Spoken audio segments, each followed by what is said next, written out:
오늘 하나님께서 우리에게 주시는 생명의 말씀은 히브리서 11장 31절 말씀이 되겠습니다. 히브리서 11장 31절, 이 살아계신 하나님의 말씀을 우리 다 함께 믿음으로 합독하실 때 성령께서 개개인에게 말씀하시는 세미한 음성을 들으실 수 있는 저와 여러분 되시기를 바랍니다.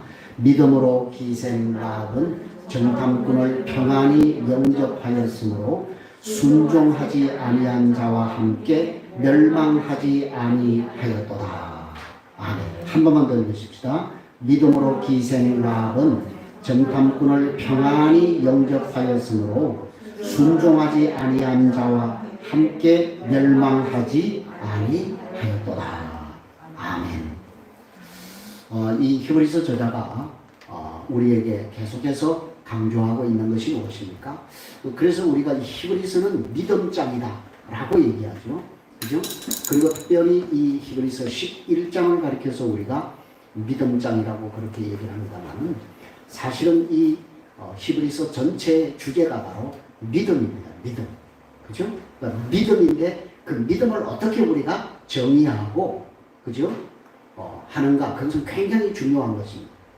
믿음을 우리가 정의하고 그 믿음대로 우리가 살아가는 것, 그것이 바로 이 히브리서 저자가 이 서신을 기록한 기록 목적이 될 수 있는 것이죠. 그래서 우리가 믿음으로 사는 것이 과연 무엇인가, 그것이 굉장히 중요한 문제가 대두가 된다라고 하는 것이죠. 그래서 이 히브리서 저자는 나의 의인은 무엇으로 산다고요?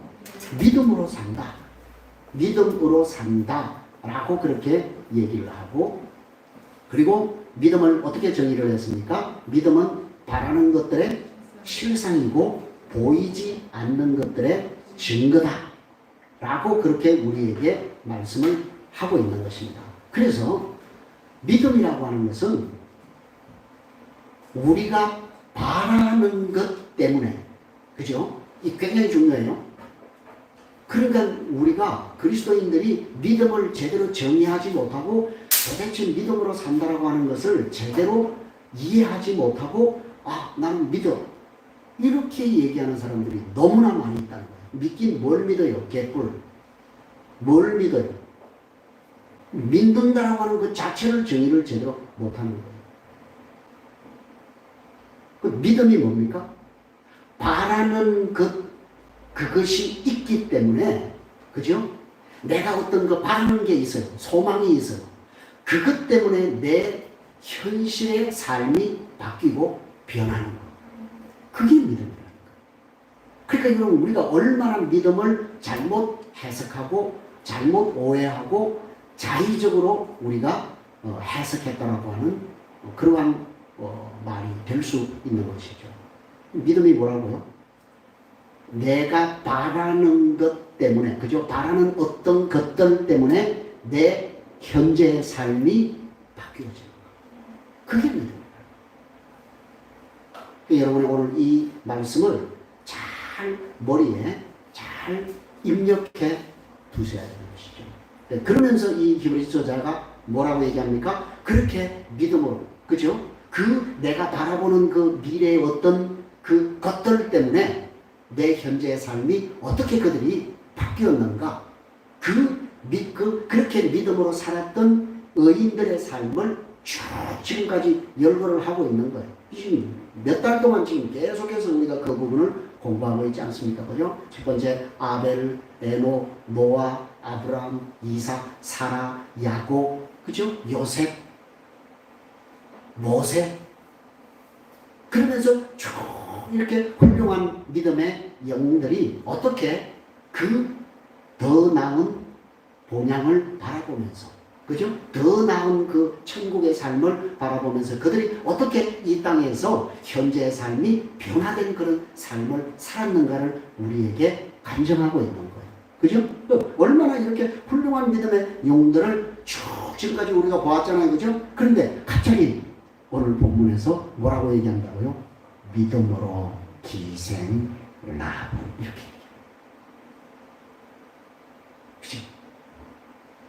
여러분이 지금 까지 공부했던 우리의 그 훌륭했던 그 믿음의 영웅들을 얘기 들었을 때 여러분 고개를 다 끄덕거리지 않았습니까? 그죠? 그런데 오늘 이 믿음으로 기생 라합이라고 하는 이 말이 여러분이 고개가 끄덕여집니까?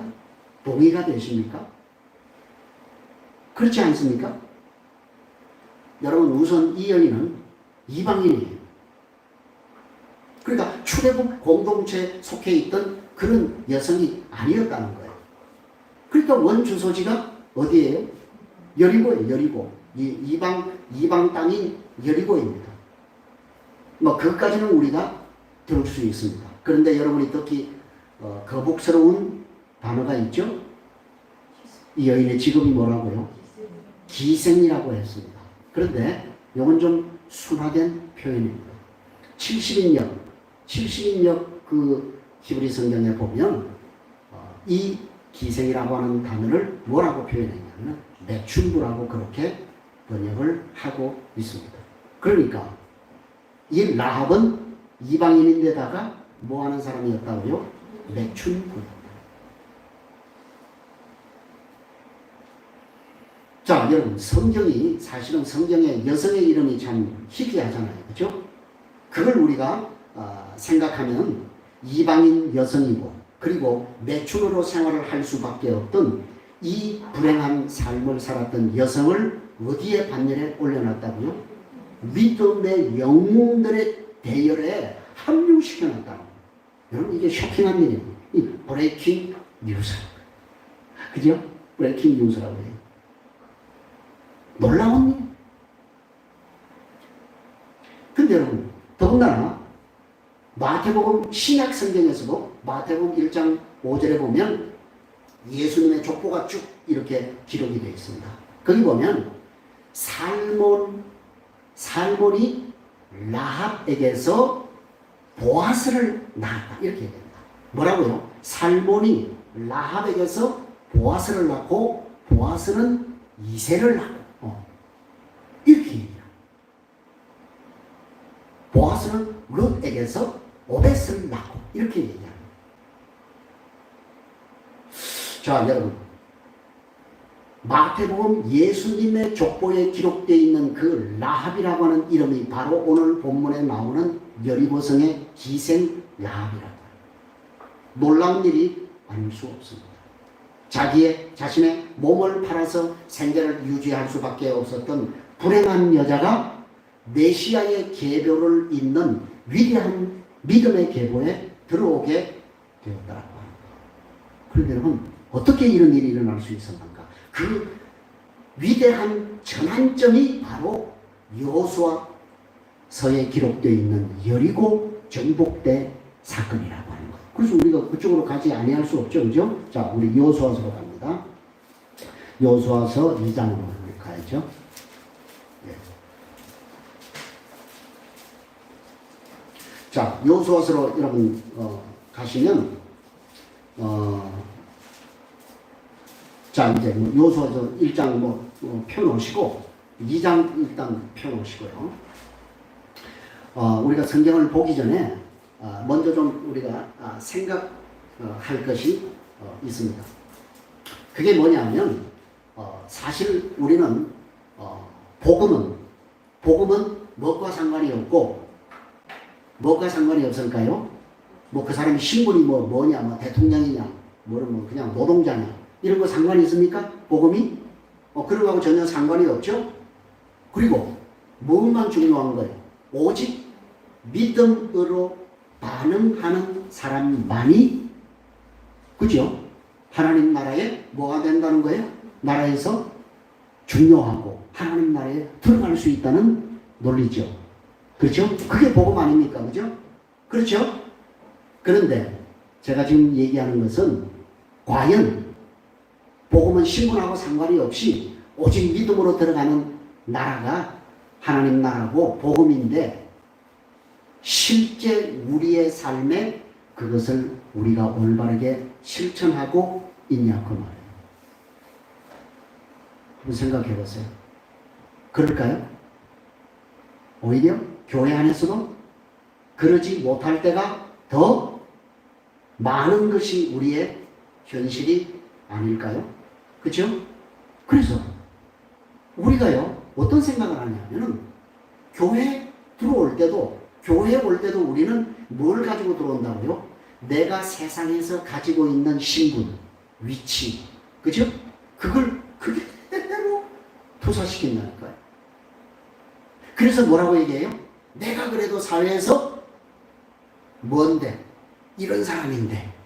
그래서 나는 마땅히 교회 공동체 안에서도 뭐 받아야 된다? 그렇죠. 인정받아야 돼. 알아줘야 돼. 높임을 받아야 돼. 그렇지 않습니까?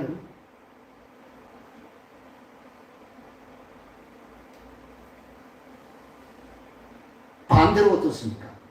못 배우고 가진 게 없고 생활이 어려운 사람들은 교회 공동체 안에서도 너무 자주 무시당하고 함부로 말해서 상처를 입는 경우가 얼마나 많이 있냐는 거예요.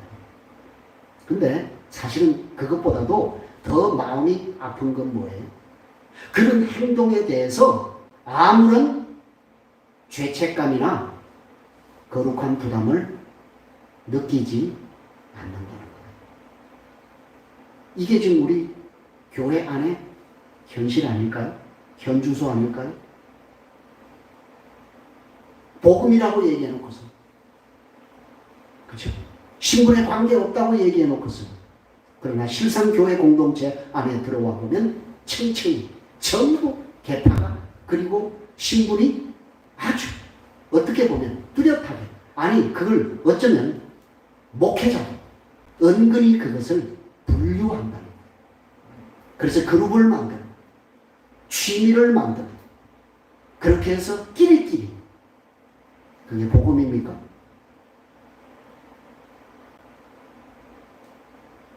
여러분, 우리가 모두 그런 물을 범하고 있다는 거예요.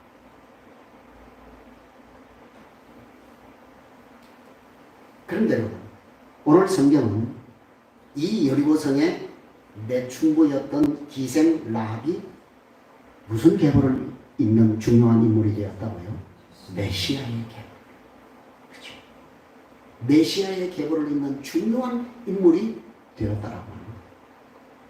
그러니까 복음은 그 사람이 과거에 어떤 삶을 살았는지, 그 사람이 얼마나 많이 배웠는지, 그 사람이 얼마나 돈이 많은지, 그 사람이 얼마나 매력적인지, 그 사람이 어떤 권세를 가졌고 어떤 혈통에서 태어났는지, 그런 거하고 관련이 있다고요? 전혀 관련. 왜 이런 얘기가 나옵니까? 그건 어디에서 나온 것일까요? 그건 다 바벨의 정신이었어요. 세상의 정신이었어요. 그래서 우리가 이것을 극복하기가 굉장히 어려워요. 힘들어요. 제가 말은 이렇게 얘기하는데, 그죠? 말은 그렇게 하는데도 뭔가 우리 교회에 좀 번듯한 사람이 들어오면, 그리고 그냥 하찮은 사람이 들어오면 태도와 마음이, 행동이 달라진다니까요. 저만 그럴까요?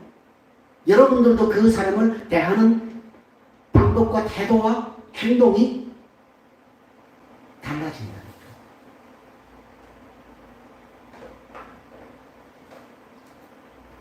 사랑하는 여러분, 하나님 나라의 기준은 그 사람이 얼마나 믿음으로 살려고 하는지, 그것만이 하나님 나라의 기준이 된다는 거예요. 그러니까 우리는 오해해서는 안 돼요. 그렇다고 해서 그럼 목사님 그냥 라합처럼 그런 삶 살아도 돼요? 그 얘기를 제가 지금 하는 게 아닙니다. 그죠? 이 말을 여러분이 오해해서는 안 돼요. 진짜 여러분 믿음으로 살려고 하는 사람은 인격적이에요. 그죠? 진짜 믿음으로 살려고 노력하는 사람은 주님을 닮은 성품을 가진 사람이에요. 진짜 믿음으로 살려고 하는 사람은 나누는 삶, 베푸는 삶을 살려고 힘쓰고 열심히 노력하면서, 믿음으로 살려고 하는 사람은 그래서 세상을 본받지 않는 그런 삶을 살기 위해서 경주한다니까. 그리고 믿음으로 살려고 하는 사람은 자기를 높이지 않아요. 자기를 스스로 낮추고 겸손한 그런 모습으로 살아간다라고 하는 거예요.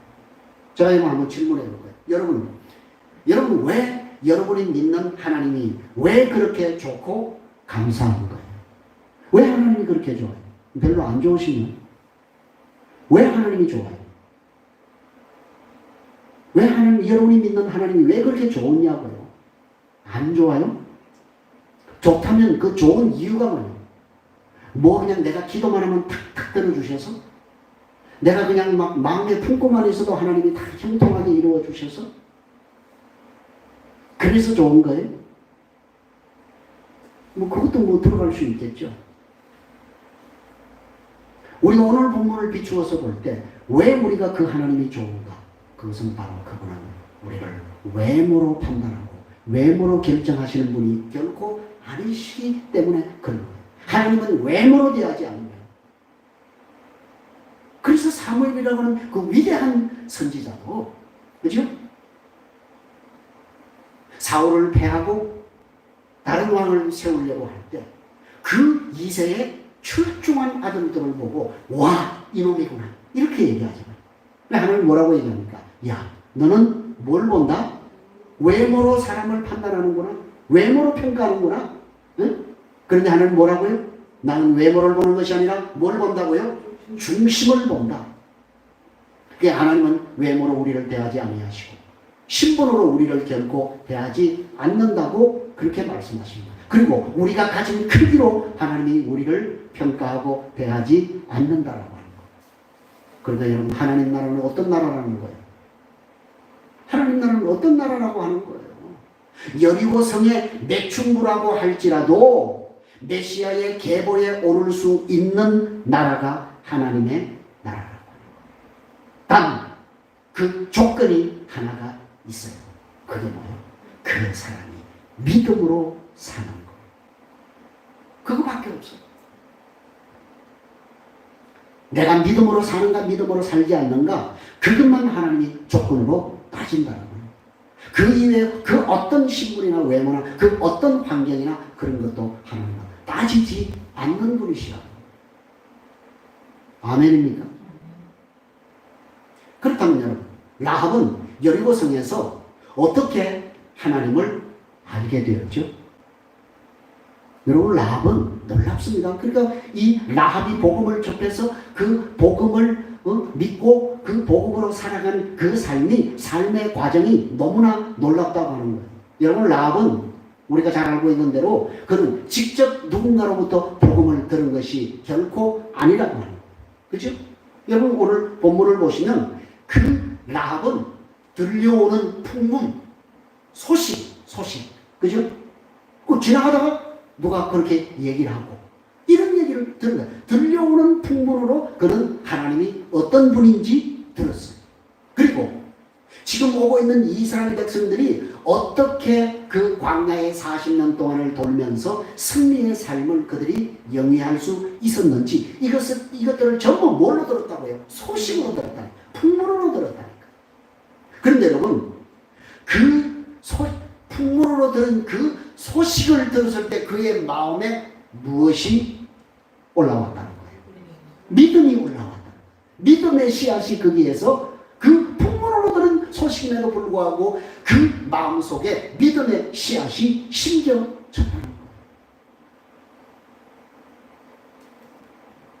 그러니까 여러분 우리가 오늘 이 여리고성의 기생 라합의 구원의 장면들을 우리가 보면서 우리가 느낄 수 있는 게 뭐예요? 하나님께서 택하신 사람은 어떤 사람인가를 잘 알게 해주는 놀라운 말씀이 아닐 수가 없어요. 그죠? 자, 이제 우리가 여호수아로 가서 여호수아가 시딤에서 2장 보시면 2장 1절에 보시면 시딤에서 두 사람을 정탐꾼으로 보냈습니다. 그래서 그 정탐꾼들이 여리고에 들어가서 어디에 유숙하게 됐다고요?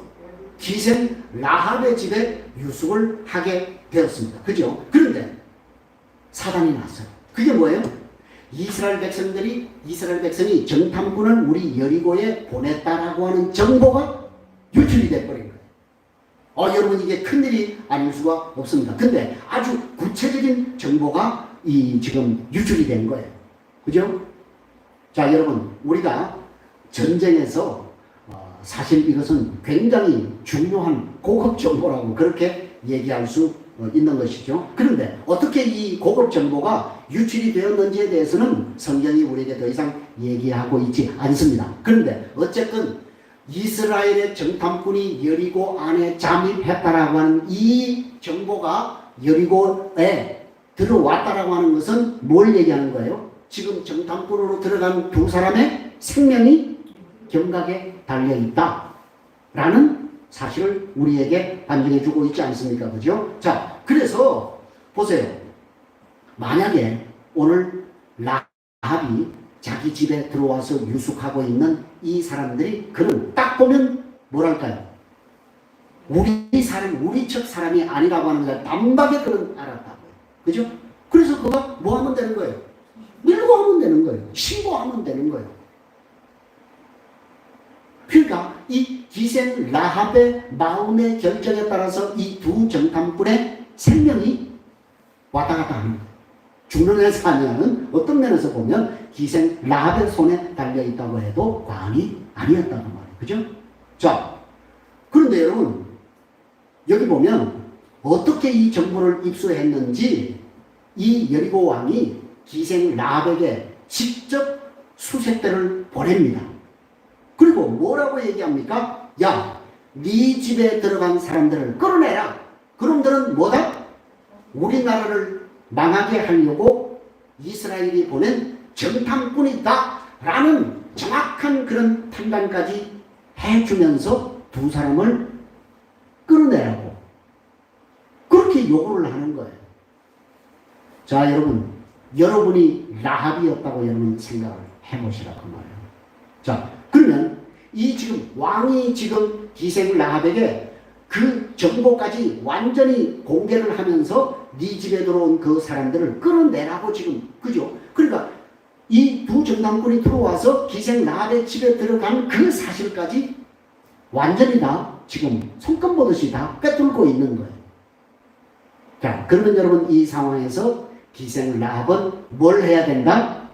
뭘 해야 된다? 선택을 해야 된다. 그죠? 그걸 제가 지금 여러분에게 말씀을 드리려고 하는 거예요. 기생 라합이 선택해야 되는 그런 순간이 사실은 온 거예요. 그런데 사실 어떻게 보면 이게 무슨 선택하고 자시고 할 그게 어디 있어요? 안 그래요? 아니 여러분이 기생 라합이면 지금 우리나라에 뭐가 들어온 거예요? 간첩이 들어온 거예요. 간첩이 들어와서 마땅히 뭐 해야 돼요? 신고해야죠. 그리고 또 간첩 신고하면 우리나라는 뭐 있어요? 포상금이 있어요. 북한 포상금까지 있다고요. 그러면 되잖아요. 밀고 해서 신고해서 이 사람들을 지금 이 사람들은 뭐하러 온 거예요? 자기 나라를 뭐하러 온 거예요? 정탐하러 온 거 아니에요? 자기 나라를 공격하기 위해서 정탐하러 온 간첩들이라 그 말이에요. 그죠? 그런데 여러분 성경은 이 기생 라합이 뜻밖의 선택을 했다라고 이렇게 말씀을 하고 있는 거예요. 그래서 우리가 이 기생 라합이 어떻게 왜 그런 선택을 하게 되었는지가 사실 오늘 본문에서 우리가 찾아야 할 핵심이다 말이에요. 키다 그 말이에요. 그걸 여러분 왜 그런 결정을 하게 되었는가를 여러분이 찾아내셔야 된다고 하는 거예요. 자, 보세요. 여러분 기생 라합은 그러한 상황에서 두 사람을 숨기고 그들이 어디서 왔는지 몰랐다고 수색대들 앞에서 딱 잡았다는 거예요. 그죠? 아니 모르세요.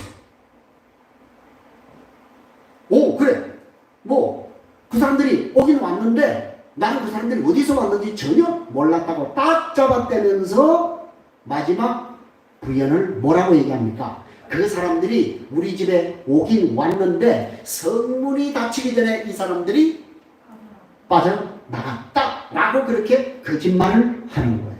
자 여러분 그까지 거짓말 할 수 있지? 그렇지 않습니다. 이건 뭐하고 직결되어 있는 거예요? 나라의 흥망성쇠와 그 다음에 자기의 목숨, 생명. 만약에 그게 발각이 되면 기생라합은 어떻게 됐을까요? 그렇지요. 첩자를 은닉한 죄로 아마 처형을 당할 수 있는 그런 생명이 위태로울 수 있는 그런 상황이라고 하는 거예요. 여러분, 아니 그 정탐꾼을 숨겨둔다고 해서 기생라합에 당장에 어떤 유익이 있습니까? 아니에요. 유익 없어요. 오히려 아까 얘기했던 것처럼 이 정탐꾼들을 고발해서 상금을 타는 것이 훨씬 더 현실적인 생각이 될 수 있었다라고 하는 거예요. 그런데 여러분, 라합은 자기의 생명을 걸고 이들을 보호하더라는 거예요. 여러분, 아니 기생 라합은 여리고 출신 아닙니까? 아니 지금 자기 나라의 흥망성쇠가 성쇠와 직결되어 있는 그런 일인데 도대체 이 여성이 무슨 얘기를 들었기에 도대체 마음에 어떤 확신이 마음에 있었기에 이런 위험천만한 행동을 할 수 있었느냐 그 말이에요. 그걸 보자는 거예요, 여러분. 자, 그래서 이 기생 라합이 들은 이야기가 여호수아 2장 9절부터 나와요. 자, 9절 찾으시기 바랍니다. 자, 9절을 보시면 숨겨둔 정탐꾼을 만난 기생 라합의 첫 마디가 이거예요. 9절입니다. 9절 시작. 여호와께서 이 땅을 너희에게 주신 줄을 내가 뭐라고요? 여호와께서 이 땅 여리고성을 너희에게 주신 줄 내가 안다는 거예요. 아니 여러분, 이게 무슨 믿음이냐니까요. 아니 객관적인 그런 전투력으로도 여리고가 지금 오합지졸인 이스라엘 백성들보다도 훨씬 뭐예요? 전투력이 우세하다니까요. 여리고가. 그러면 여러분, 객관적으로 그런데 그러면 그런데도 불구하고 이 기생 라합이 이런 얘기를 했다라고 하는 것은 이 기생 라합이 객관적인 전투력 말고 다른 어떤 것을 느끼고 보았다는 거예요. 그죠? 그걸 우리에게 지금 얘기하고 있는 거 아닙니까? 그죠? 자, 근데 보세요. 사실 기생 라합은 이스라엘 백성들처럼 홍해를 육지같이 건너는 그런 체험을 했습니까? 안 했어요. 하나님이 구름기둥과 불기둥으로 자기의 백성을 인도하는 그것을 보았습니까? 경험했습니까? 아니에요. 어디까지나 뭐예요? 그걸 소식으로 그냥 전해 듣기만 했단 말이에요. 그렇죠? 반석에서 물이 나왔다는 얘기 봤습니까? 경험했습니까? 아니에요. 전부 뭐예요? 들었어요. 그죠? 자, 하나님에 대한 모든 소식을 기생 라합은 경험하고 체험한 것이 아니라 듣기만 했어요. 들었을 뿐입니다. 그죠? 자, 그런데 9절 하반절 말씀에 보면 뭐라고 얘기를 합니까? 9절 하반절 우리가 시작. 우리가 심히 두려워하고 이 땅 주민들이 다 너희 앞에서 그러니까 여러분, 이 얘기는 지금 누구만 그런 게 아니고 라합만 지금 간담이 녹아서 그냥 막 정신이 혼미한 게 아니고 누구도 지금 전부 그렇다는 거예요. 그렇죠? 이 여리고 백성들 전체가 지금 완전히 하나님의 백성들의 얘기, 하나님 얘기를 듣고 하나님이 자기 백성들에게 행하신 그 어마어마한 이적과 표적과 기적의 얘기를 듣고 마음이 녹고 정신이 다 혼미해졌다는 거예요. 여러분, 이렇게 되면 전쟁은 어떻게 될까요? 전쟁은 어떻게 될까요? 전투력 상실, 사기 저하. 그러니까 이 전쟁은 사실은 뭐예요? 하나 마나 아니겠습니까? 그죠? 자, 그런데 여러분, 이것이 이스라엘 백성들의 능력입니까? 이스라엘 백성들이 무슨 뭐 전투를 잘해서 그렇습니까? 로마의 뭐 군사들처럼 전투를 잘해서 그런 거 아니잖아요. 그죠? 단 한 가지 이유는 뭐예요? 전능하신 하나님이 그들과 함께 있기 때문이야. 그걸 들었다는 거예요. 근데 여러분, 이것은 세상적인 얘기가 아니에요.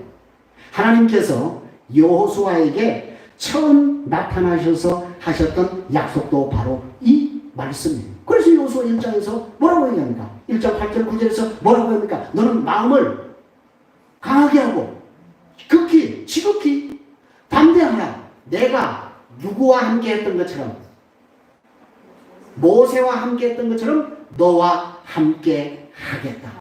이스라엘과 함께 하겠다라고 그렇게 하나님께서 여호수아에게 말씀하지 않았습니까? 그죠? 자, 그런데 여러분 10절 이하에 보면 라합과 여리고 백성들이 이스라엘을 두려워하는 이유를 지금 우리에게 얘기를 합니다. 그죠? 자, 10절 말씀을 보겠습니다. 시작. 이는 너희가 애굽에서 나올 때 여호와께서 너희 앞에서 홍해물을 마르게 하신 일과 너희가 요단 저쪽에 있는 아모리 사람의 두 왕 시온과 옥에게 행한 일고 그들을 전멸시킨 일을 우리가 들었습니다. 우리가 듣자 고 마음이 녹았고 너희로 말미암아 사람이 정신을 잃었나니 너희의 하나님 여호와는 위로는 하늘에서도 아래로는 땅에서도 하나님이시니라. 상천하지의 하나님이시다. 옛날 성경에서는 그렇게 본 상천하지의 하나님, 하늘과 땅에 전능하신 신이다. 그런 의미 아닙니까? 그죠? 자, 그러니까 이 하나님이 함께 하시는 백성들의 이야기를 전해들은 이 여리고 사람들이 전부 그냥 마음이 높고 정신이 혼미해져. 전투력이다, 상실. 여기에 누구도 예외가 아니다. 기생 라합도 예외가 아니었다는 거예요. 그런데 여러분, 기생 라합은 여리고 백성들과 다른 점이 있었다는 거예요. 기생 라합은 그 소식을 들었을 때 그 심령 가운데 뭐가 생겼다는 거예요? 믿음이 생겼다는 거예요. 사랑하는 여러분, 이것은 굉장히 중요합니다. 그래서 11절 보세요. 우리가 더 작은 마음이 녹았고 너희로 말하면 사람이 정신을 잃었나니 너희 하나님은 상천하기에 하나님이시다. 그죠? 여러분, 이게 무슨 말입니까? 말 그대로 천지를 다스리고 통치하시고 주관하시는 하나님이시다. 그 의미가 아니겠습니까? 그죠? 자, 그러니까 보세요. 아니, 정작 이러한 하나님을 모시고 엄청난 이적과 기적과 표적을 현장에서 직접 보고 체험한 사람들은 이 기생 라합과 같은 믿음에 이르렀다, 이르지 못했다? 이르지 못했다라고 하는 거예요. 그런데 여러분, 기생 라합은 소문으로만 들려오는 하나님에 대한 소식을 듣고 이런 믿음에 이르게 되었다라고 합니다. 이게 여러분 뭐예요? 이게 우리에게 뭘 얘기하는 겁니까?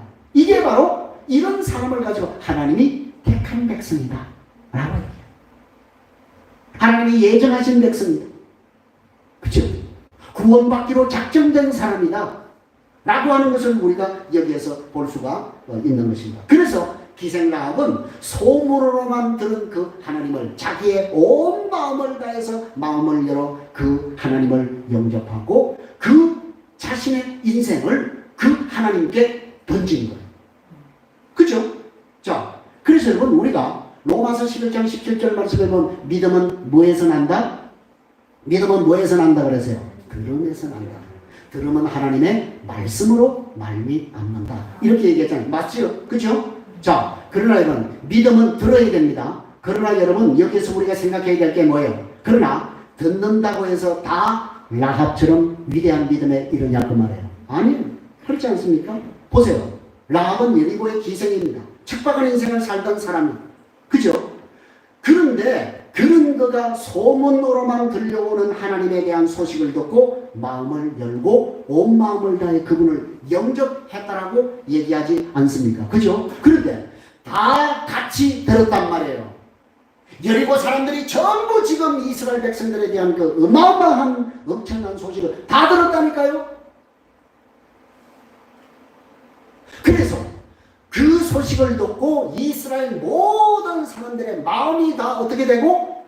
녹아버리고 정신이 어질어질 혼미해지는 여기에 그치면서 여전히 그들은 저놈들은 우리를 망하게 하려 하고 하기 위해서 온 놈들이기 때문에 우리가 어떻게 하든지 대적해서 이겨야 되는 대상이다 라고 그렇게 생각을 했는데 기생 라합은 뭐라고 했다고요? 아, 내가 그분을 대적할 것이 아니라 내가 믿어야 할 신이다. 이렇게 생각했다는 거예요. 그래서 여러분 이 기생 라합이 내린 결론이 무엇입니까? 아, 이 전쟁은 결코 우리가 이길 수 없다라고 하는 결론을 내린 거예요. 왜? 그들이 투사라서 전사라서? 아니요. 누가 그들과 함께 있기 때문에? 전능하신 하나님이 그들과 함께 있기 때문에 우리는 절대로 그들을 이길 수 없다라고 그렇게 생각을 하는 거예요. 여러분, 이 믿음은요, 여리고성을 돌던 이스라엘 백성들도 이 기생 라합의 믿음을 갖지 못했다는 거예요. 그죠? 그래서 여러분, 이 기생 라합의 믿음이 오늘 저와 여러분을 도전합니다. 여러분, 우리가 이렇게 매주일 모여서 하나님 앞에 예배하고 성격책도 그냥 집에 그냥 몇 권씩 그렇게 우리가 가지고 있지 않습니까? 그리고 우리는 어디서든지 복음을 들을 수 있는 그런 첨단 시대에 살고 있지 않습니까? 그죠? 여러분이 게을러서 말씀을 못 듣는 거지. 그죠? 주옥 같은 말씀들이 얼마나 많이 널려있는 그런 시대 아닙니까? 그죠? 그러나 여러분, 우리가 그렇게 복음을 많이 듣고 많이 접한다고 해서 여러분이 접하고 듣는 모든 사람들이 라합과 같은 그런 믿음에 이르게 되는 것입니까? 아니잖아요. 그거 어디서 증명하는 거예요? 이스라엘 백성들이 그걸 증명하는 거 아니에요? 누구보다도 하나님의 어마어마한 그런 이적과 기적과 표적을 눈으로 보고 손으로 만지고 직접 경험하고 체험했음에도 불구하고 그들은 믿음에 이르지 못했다. 오히려 그들은 자기의 조그마한 인생의 어려운 상황 가운데서 낙심하고 절망하고 원망하고 불평하고 좌절하고 하나님을 향해서 도전장을 내고 이런 믿음 없는 그런 삶을 보였던 것을 우리는 잘 알고 있지 않습니까? 사랑하는 성도 여러분, 예, 믿음은 들음에서 나는 것이 맞습니다. 맞고요. 맞습니다. 그러나 여러분, 듣고 구원 얻는 믿음에 이르는 것은 반드시 거기에 하나님의 은혜가 들어가야 돼요. 듣는다고 해서 구원받는 게 아니에요.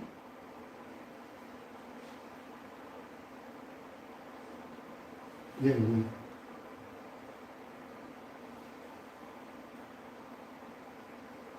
듣는다고 해서 다 구원받는 것이 결코 아니라고 하는 거예요. 하나님의 은혜가 있어요. 하나님의 은혜. 자, 여러분, 그러면 여러분이 오늘 이 말을 굉장히 심각하게 들으셔야 됩니다. 오늘 여러분이 이 자리에 앉아 있다고 해서 구원이 따놓은 당상이라고 생각하면 안 된다 그 말이에요. 그건 오산이다 그 말이에요. 여러분이 여기 앉아 있는 그 자체가 구원의 상징을 의미하는 것이 아니라고 합니다. 그래서 여러분, 우리의 믿음에는 결단이 필요해요. 우리의 믿음에는 반응이 필요하다는 거예요.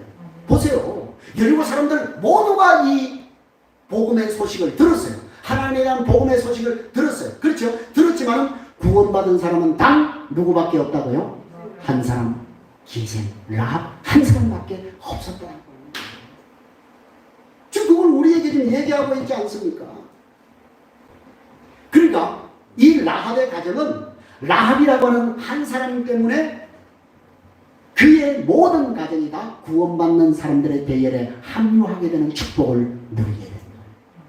이것은 굉장히 우리에게 중요한 것이죠. 자, 이런 것을 먼저 우리가 야고보서의 말씀을 한번 들어보세요. 야고보서 2장 25절 말씀입니다. 또 이와 같이 기생 라합이 사자들을 접대하여 다른 길로 나가게 할 때에 행함으로 의롭다 하심을 받은 것이 아니냐. 이렇게. 여러분, 야고보 장로는 뭘 강조했다고요? 믿음을 얘기하면서 그 믿음에는 반드시 행함이 따라야 된다. 그래서 행함이 없는 믿음은 뭐다? 죽은 것이다. 죽은 것이다라고 그렇게 선언을 하는 거예요. 그래서 제가 여러분에게 뭐라고 말씀했습니까? 나의 의는 믿음으로 말미암아 살리라고 할 때 우리가 그 믿음은 지속적인 믿음이라고 얘기했습니다. 한 번 믿고 땡 이런 것이 아니라고 말씀을 드렸습니다. 그렇죠? 그러니까 이 말은 뭡니까? 지속적인 믿음이라고 하는 것은 생활에서 구체적인 변화를 일으키는 살아있는 믿음이라고 하는 거예요. 그걸 위해서 우리가 뭐예요? 분투해야 된다. 믿음으로 사는 삶은 그냥 내가 믿는다라고 하는 이 머리에 있는 이것으로 살아가는 것이 믿음이 아니라니까요. 그것이 실제 내 삶의 현장에서 어떻게 변화를 일으키는지 그 변화를 일으키는 삶을 위해서 분투하는 것, 그것이 믿음으로 사는 삶이라고. 그럼 여러분, 기생 라합은 어떻게 그 믿음대로 행동을 했습니까? 라합은 기생입니다. 얼마나 인생의 어두운 그늘 가운데 살았던 사람입니까? 그렇죠? 그런 그가 하나님에 대한 소식을 들었습니다. 그리고 여호와께서 이 전쟁을 반드시 이스라엘 백성들이 이기게 할 것이라고 하는 믿음이 그에게 생겼다고 말해요. 그죠? 다른 말로 하면 하나님이 하신 일에 대한 뭐가 생겼다는 거예요? 믿음이 생기고 확신이 생겼다 그 얘기예요. 그런 차에 누가 들어온 거예요? 정탐꾼이 자기 집으로 그냥 쑥 들어온 거예요. 근데 라합은 뭐 해야 되는 거예요? 선택해야 되는 거예요. 이걸 밀고 할 거냐? 아니면 내가 이 정탐꾼을 숨겨주고 내가 믿음으로 이 사람들을 따라갈 것인가? 거기에 대해서 그가 선택을 해야 됐다고 말해요. 그죠? 자, 그런데 그 믿음이 이 선택에서 어떻게 작용을 했냐 그 말이에요. 이 말은 여러분, 그 믿음이 생활이 되기 위해서는 우리에게 어떤 결단이 필요하다. 선택이 필요하다. 그러니까 여러분, 믿음 생활을 그냥 여기에만 두고 감정으로만 가지고 있는 그건 믿음이 아니라니까요. 오늘 여러분이 가지고 있는 그 머리에 있는 감정에 담겨져 있는 믿음을 전부 쓰레기통에 다 집어넣으시고, 그건 믿음이 아니에요. 믿음에는 반드시 행동이 있어야 돼요. 결단이 있어야 돼요. 자, 여러분, 기생 라합은 그 믿음을 위해서 어떤 결단을 했다고요? 자기 생명을 내어놓았다. 이게 결단. 이게 믿음으로 사는 삶. 그러니까 이 믿음으로 사는 삶이 결코 쉽지 않고 녹록하지 않다는 거예요. 생명을 걸어야 돼서 자기 민족을 배반했습니다. 이게 결단이에요. 이게 쉬운 결정이에요. 쉬운 결정이 결코 아니라고 하는 거예요. 그런데 여러분, 이때 라합은 어떤 행동을 함으로써 자기의 믿음을 증명했냐 그 말이에요. 그래서 우리가 믿음에는 반드시 우리의 삶이 증명으로 나와야, 행동으로 나와야 된다는 거예요. 그걸 우리가 간증하는 거예요.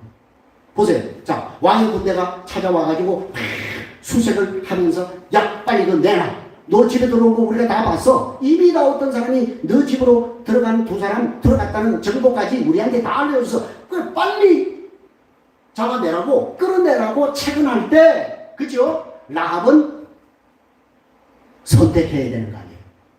얘기하고 잡아가게 하든지, 그죠? 그런데 라합은 거기에서 어떤 선택을 했다고요? 누구 편에 섰다고요? 하나님의 편에 서서 정탐꾼들을 숨겨준 거예요. 그리고 그들과 약속합니다. 자, 여호수아 2장 12절 13절입니다. 12절 13절 시작. 그러므로 이제 청하노니 내가 너희를 선대하였은저 너희도 내 아버지의 집을 선대하도록 여호와로 내게 맹세하고 내게 증표를 내라. 그리고 나의 부모와 나의 형제와 그들에게 속한 모든 사람을 살려주고 우리 목숨을 죽음에서 건져내라. 여러분, 이것이 바로 라합이 보여준 행함이 있는 믿음이라고 하는 거예요. 이렇게 약속한 후에 라합은 정탐꾼들을 창문으로 달아내려요. 줄을 내서 달아내리고, 그죠? 자, 그리고 당신들 바로 가면 안 돼. 사흘 동안 숲속에 숨어 있다가 수색하던 사람들이 다 돌아가면 그때 평안히 돌아가시오. 이렇게까지 당부까지 하는 것을 볼 수가 있습니다. 사랑하는 성도 여러분, 여러분이가 아세요?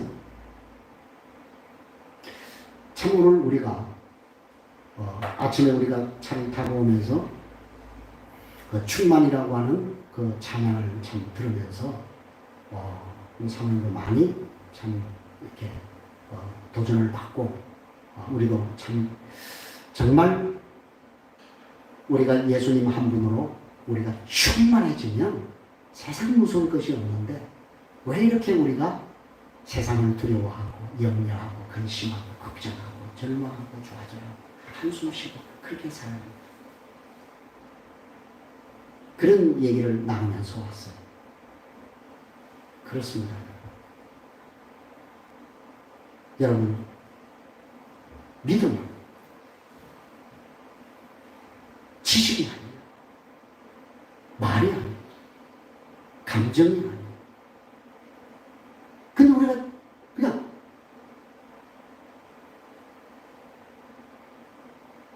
교회를 열심히 다니다가 지금 쉬고 있는 분이 집사님 왜 쉬고 있냐고, 교회 다녀야 된다고, 신앙생활 해야 된다고 그렇게 얘기하니까 이렇게 얘기하더라는 거예요. 아, 내가 교회는 안 다녀도 믿음은 있다고. 신앙생활은 안 하는데 내가 뭐 있다고요? 믿음이 있다고 얘기합니다. 이게 사실입니까? 아니에요. 착각이에요. 착각은 자유죠. 뭐라고요? 신앙생활을 안 하는데 믿음이 있다고요? 아니 내가 무슨 근무 환경이 도저히 신앙생활을 할 수 없는 그런 환경이 되어서 내가 지금 못나. 그럼에도 불구하고 나는 내 마음에 예수님을 모시고 있어요. 뭐 그렇게 얘기했으면 제가 이해를 했을 거예요. 근데 뭐예요? 신앙생활을 안 하면서, 교회 생활도 안 하면서 믿음이 있다고요? 그 불신자보다 못한 거예요. 그런 사람은 고치기가 어렵다니까요.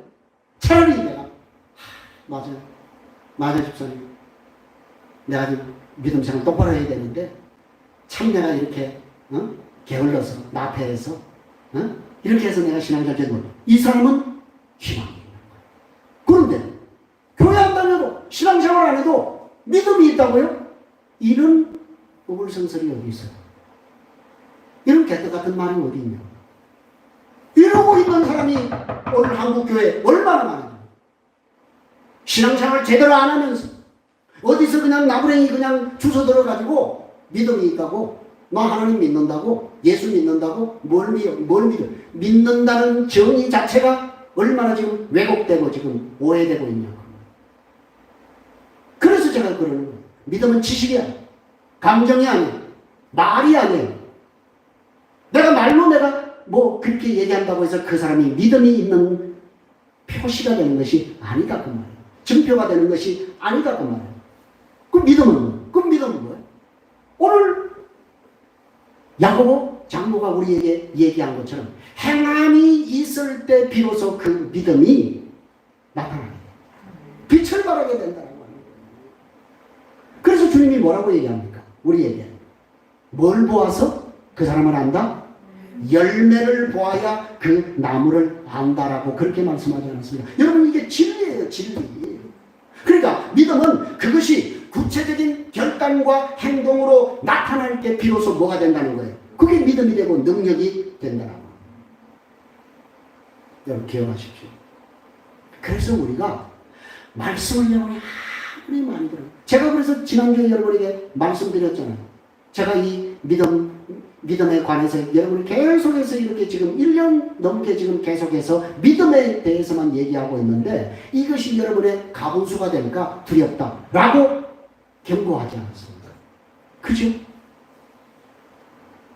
그러니까 여러분이 지식은 축적이 되고 쌓이는데 실제로 믿음으로 우리가 행동하는 믿음으로 우리가 살아가지 못하는 거기에 얼마나 우리가 처절한 자기 반성이 있고 가슴을 치고 애통하는 이런 게 있냐 그 말이에요. 그런 거 없잖아. 그러니까 들을 때만 고개 끄덕거리고 그냥 은혜스럽네. 그냥 오늘 또 새로운 또 뭐 지식 하나 들었네. 그걸로 끝나. 여러분 그것은 믿음. 우리 오늘 통렬히 하나님 말씀 앞에 이 부분을 가지고 애통하는 마음을 가지고 회개하며 나아가요. 그렇지 않으면 오늘 우리의 믿음은 절대 하나님이 원하시는 그리스도 예수의 장성한 분량에까지 오를 수 없다라고 하는 거예요. 그래서 여러분 오늘 이 마지막으로 우리가 히브리서 저자의 설명을 우리 다시 한번 보세요. 히브리서 11장 31절 말씀해 보니까 뭐라고 얘기합니까? 믿음으로 기생 라합은 정탐꾼을 평안히 영접하였으므로 순종하지 아니한 자와 함께 멸망하지 않았다라고 얘기를 합니다. 그러나 나의 의인은 믿음으로 말미암아 산다라고 말하고 난 다음에 그 믿음으로 산 사람들의 모습을 말하고 있는데 여기 순종하지 아니한 자와 함께 멸망하지 않았다는 기사를 여러분이 주의해서 보아야 된다고 말이에요. 그 얘기는 뭐예요? 복음을 들었어도 뭐 하지 않은 사람은 그렇죠. 다른 말로 순종하지 않은 사람은 어떻게 된다는 거예요? 멸망한다. 이게 여러분 굉장히 중요한 거예요. 그러니까 오늘 우리가 이 말씀 앞에 저와 여러분이 두려움과 떨림이 있기를 주님의 이름으로 축복합니다. 기도하겠습니다.